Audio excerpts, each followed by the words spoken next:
This is the Banded Retreat Podcast. This is an outdoor podcast where we talk about everything from faith to family to leaving a legacy for those to come.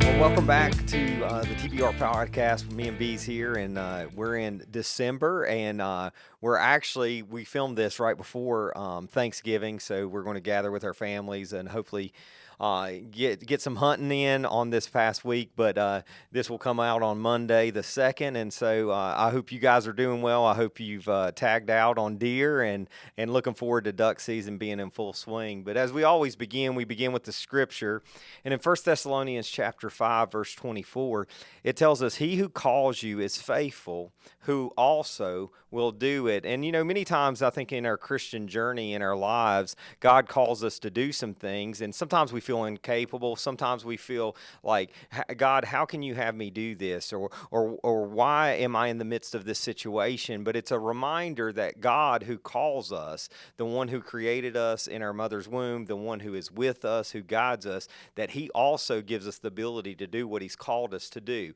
whether that's to serve at a local church, whether that's to be a dad, or to be, maybe you're a woman, to be a mother, or to be whatever it might be. God, whatever he calls you to do, he also equips us to do it. And I think that's very freeing. You know, I think as we come to an end of the year, with Christmas coming really quick on us, you know, you start looking back at the previous year, and we've had a lot of changes. You've had a lot of changes in life. I mean, you're a dad, and all those things have happened over this past year.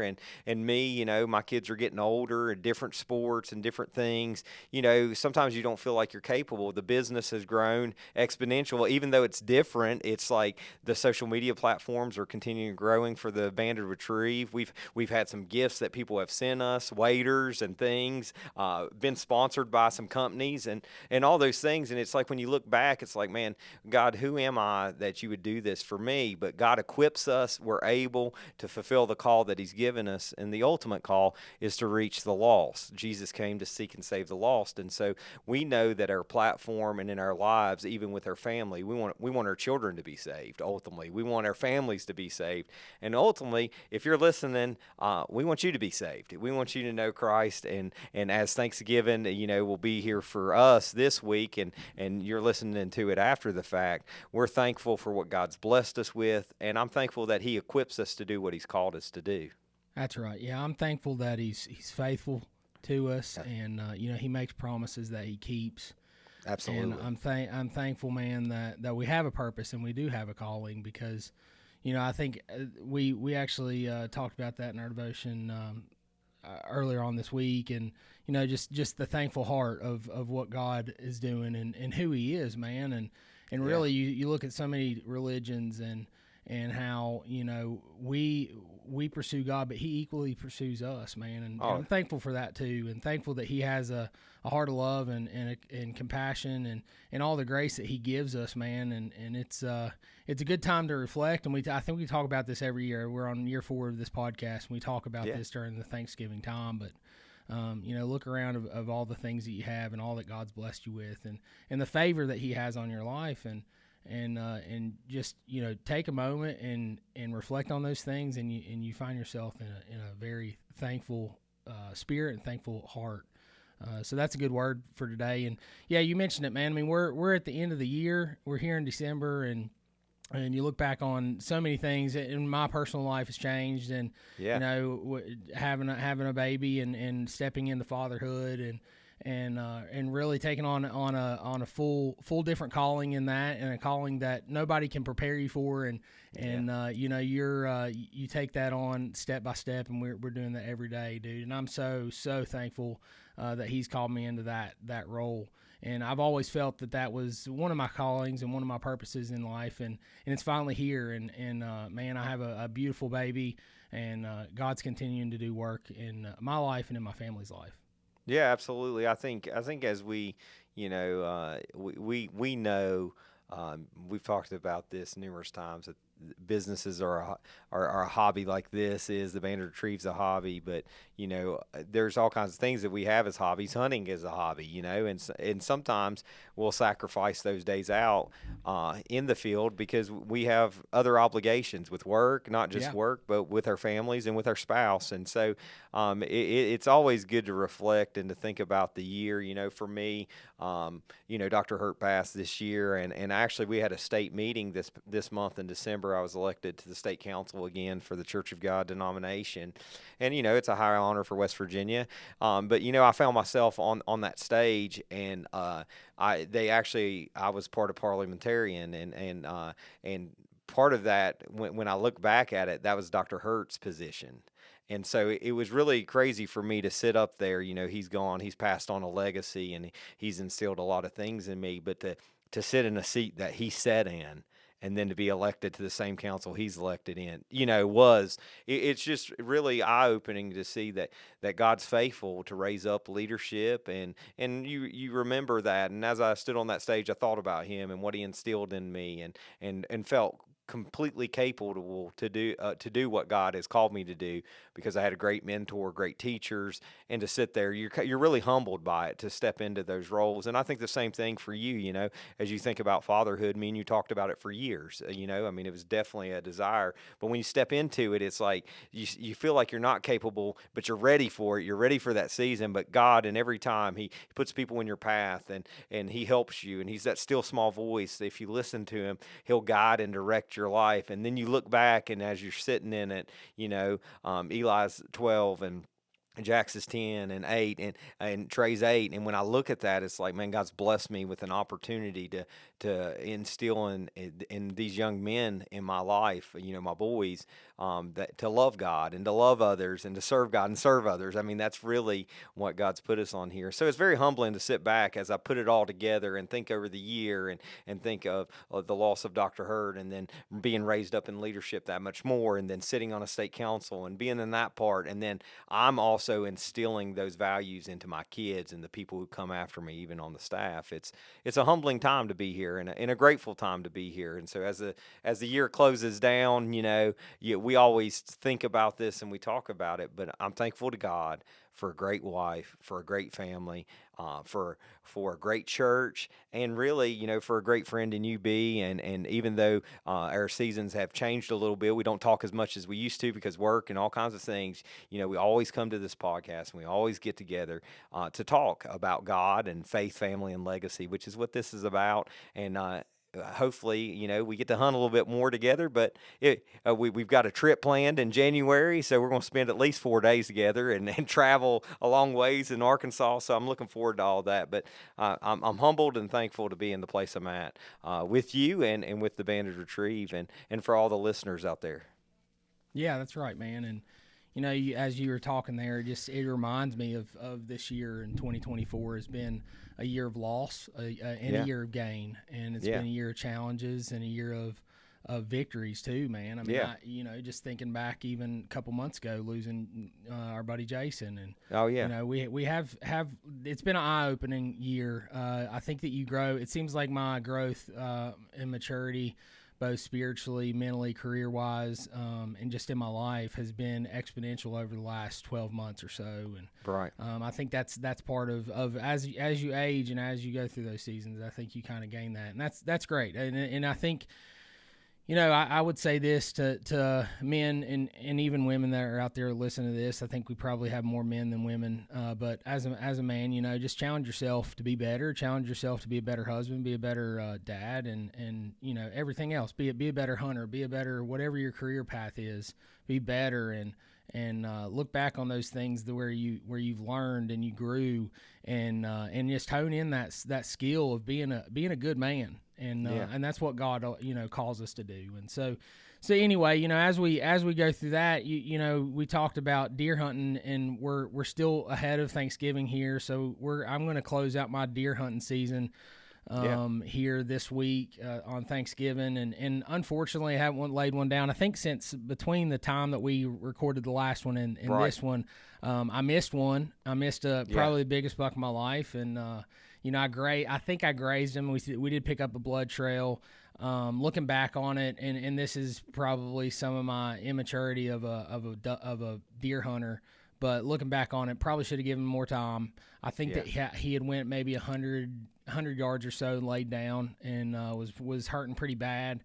And then it looked like he had gotten up and went down over a hill and a ridge, basically. So at that point, I knew it was going to be a challenging terrain, and so I called a fella with a tracking dog, and that dog came out, and it was pretty interesting because, of course, I work dogs and train dogs. This is a completely different sport for a dog.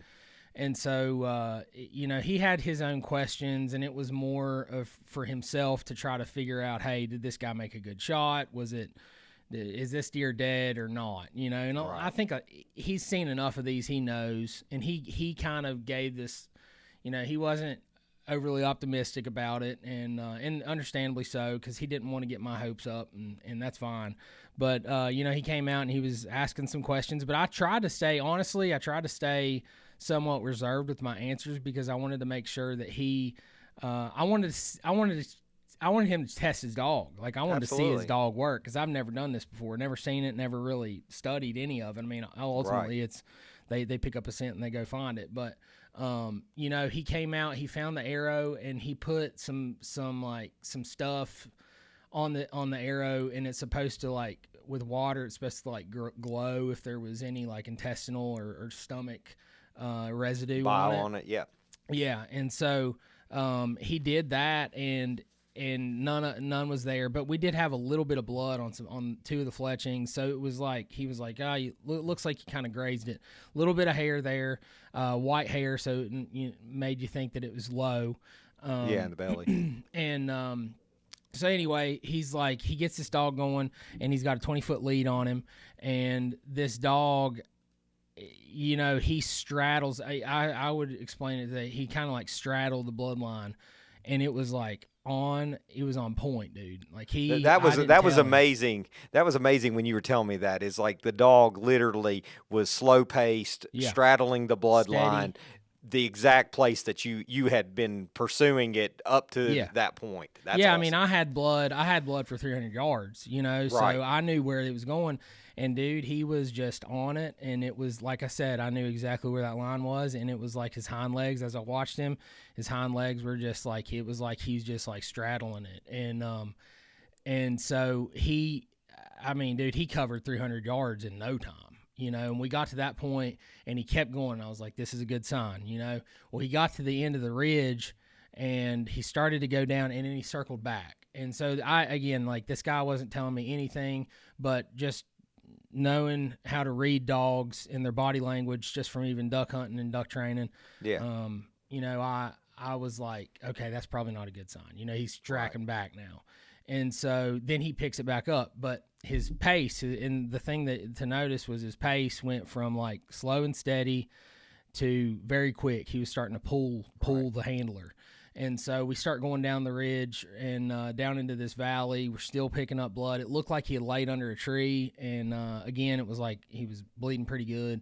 And then as he started up the other ridge, I mean, it was steep, man. I mean, it took everything in us just to get in there. So the guy turns around. He's like, I'll just be honest with you. He's bleeding, but if he's climbing up this, he's going to be okay. And so we went all the way up to the top, and he said, we'll see if he's up here. I'm going to let you lead. If he's still wounded, we can finish him here. And that was by West Virginia state law. And so, anyway, we ended up stopping the pursuit. It seemed like he was good and he was okay. And so anyway, he explained to me after that. He said, you notice the dog's pace. He went from, when he was slow and steady, he went from, hey, I'm searching for something dead, to I'm chasing something that may become dead, And so he was like, that was his indicator. So he knows a lot more than I did, and he knew before I did too. But anyway, it was a little bit encouraging to know that we felt like he was going to be alive. I'll be honest with you. I think he's dead. I think he died days later. I think what happened, just as I think about it, and my father-in-law's farm, and he watches that place like a hawk, and he didn't see any buzzards or anything like that flying. But I mean, they can travel a long ways. But after thinking about it, dude, I mean, he had a blood trail. Coyotes could pick up on that thing easy. He could have been worn out. I mean, it's hard to tell how much more he bled. And he never came back. And and they can say they won't come back, but this deer was in there pretty consistently. Right. And he never came back. I kind of have the feeling he's laying out there somewhere, which is unfortunate. And you kind of, that happens, and that's the nature of bow hunting. Absolutely. Go ahead. Well, and like you said, we were talking before the podcast started that a coyote was killed on that farm actually today, which is the 26th as we're recording. So, coyotes are so prevalent in our area, with a piece of wounded game that lays down too long and can't move. I know guys who have backed out. I was talking to a guy, I didn't even get to tell you this. I was talking to a guy who backed out. He felt like he had a good shot. Ended up, it was a little low and back. He got a little of the gut. He saw it, I mean, basically, and he was like, man, I got to let that thing rest. Well, after he let it rest, when he went back, 6 hours later, a coyote had already got it. So it's such a tough thing in the mountains because there's so many coyotes around that you could lose the game if you don't push it. And so it's such that wrestle, it's like, I feel like I got a good shot. I need to pursue it. I got to get it. And then it's like, man, I don't want to push that deer. And so it's the struggle of a hunter, especially a deer hunter and a bow hunter, really. Yeah, it stinks. But I'll tell you, I set down the crossbow, and you might hear that and be laughing that I had one in my hand. But dude, I mean, you shoot those just in target practice. They're a lot of fun, and they're pretty darn accurate. But for whatever reason, I've missed my last two that I've missed were with a crossbow, and knock on wood, my record's undefeated with a compound bow. So I pulled a compound bow out. And I don't know if I said this on the last episode. I don't think you did. But I pulled the compound bow out, hadn't been shot in 2 years, and went on my back porch, put out a 25-yard target, and nailed it. I mean, it could have hit a penny, you know. I mean, just nailed it. And I was like, okay, I'm putting up the crossbow. And so I took that back out there. Had several chances at smaller bucks and does. I let them walk. I mean, there's this, and I think most people would come up with this, and yeah, I get it. Like I'm horn hunting here. That's what I'm doing, and call it what it is. I wanted a big buck. Still want a big buck. Yeah. I could have filled the freezer, and again, still might do that by Thanksgiving. But the compound bow is just, I don't know. It's a lot more fun. It's a lot of fun too. You kind of like have that primitive kind of capture to it, and but and the thing is too, a lot of people who talk about. I was talking to someone else who was doing a lot of crossbow hunting out of a stand, and sometimes if that rail ain't right, it's hard to get a good shot sometimes because you feel like if you stand up, you got to freehand it, and it shakes, and if you're not using that rail and trying to shoot it sitting, sometimes it's not in the right position. You can only shoot that 45-degree angle in front of you in a V, or sometimes more, but it becomes a lot more difficult. So some people they would prefer a compound bow even from a stand, and save the crossbow for more of a ground blind. Yeah, for sure. And looking back on it, I used the wrong pin. I was using a 25-yard pin when I should have been using a 35-yard pin. And you can say they'll dunk, and because I think it was a low shot, you could say they'll dunk. But dude, it's so dang fast. They shoot so fast. Now a compound for sure. Absolutely. It's just not as fast. But shot my first turkey this year with a bow, and that was cool. But I said all that stuff to say I'm wrapping up my deer season and looking into duck season here coming up, and haven't fully switched over. You and I talked about this the other day of like there's this mindset and this mentality that you have to kind of flip over to do either or, because we just don't have the time. We don't have the time to do that, to do both of them. Yeah.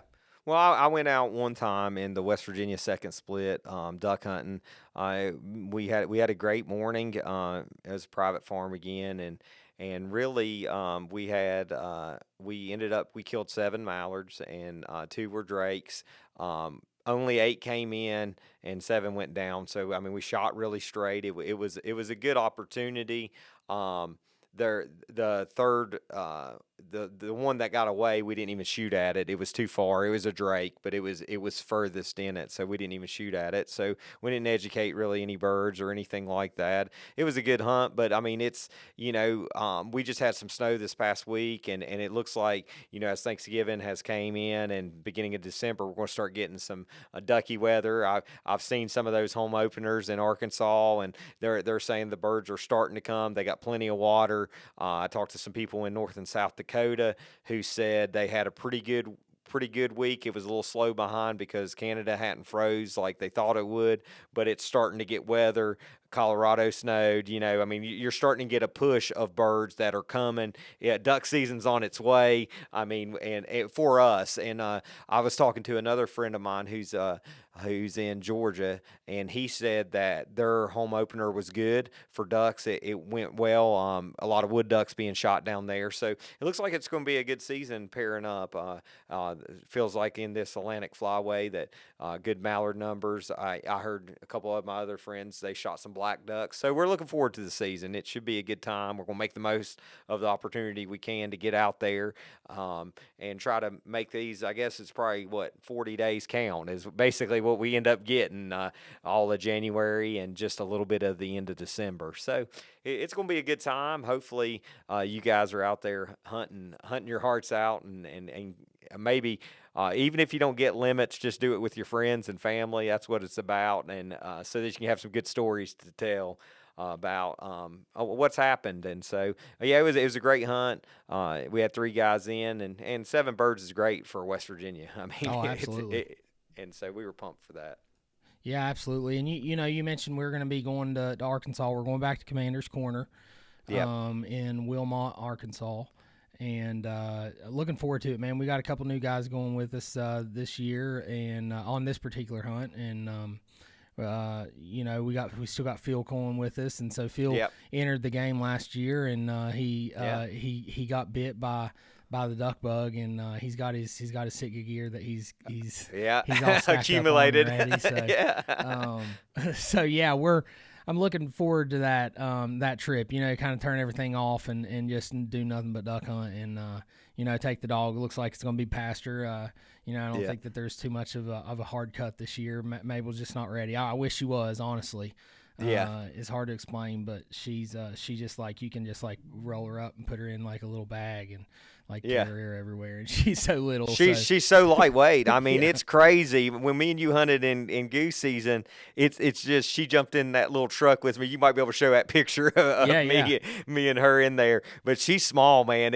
She kind of seems like a puppy, even though she is just a smaller dog. Pastor's a great dog, and he's not that big. He's just bigger than her, and when you get used to her, she's easy to handle. Yeah, and he's just a brute. He's just a different character, and he gets excited. When he gets excited, it's just no containing him. He's just as strong as an ox, and Mabel's just a different type. But she'll be going with us next year, I'm sure.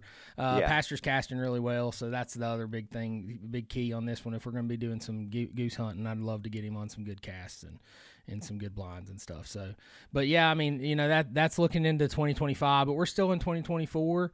And, I think that's all the time we got for today. But, as we close out this year, we hope that you guys stay blessed, that your family's blessed.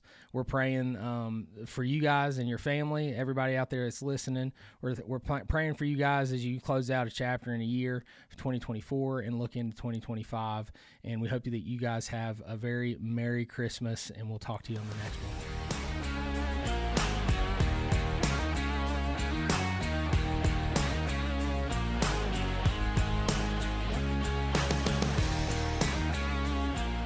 Thanks for joining us today. You can find us on YouTube, Instagram, Facebook, X, Threads, and TikTok at The Bannered Retrieve. You can also find us on our webpage, thebandageretrieve.com. We would love to connect with you on any of those platforms, or you can also email us at info@thebandageretrieve.com.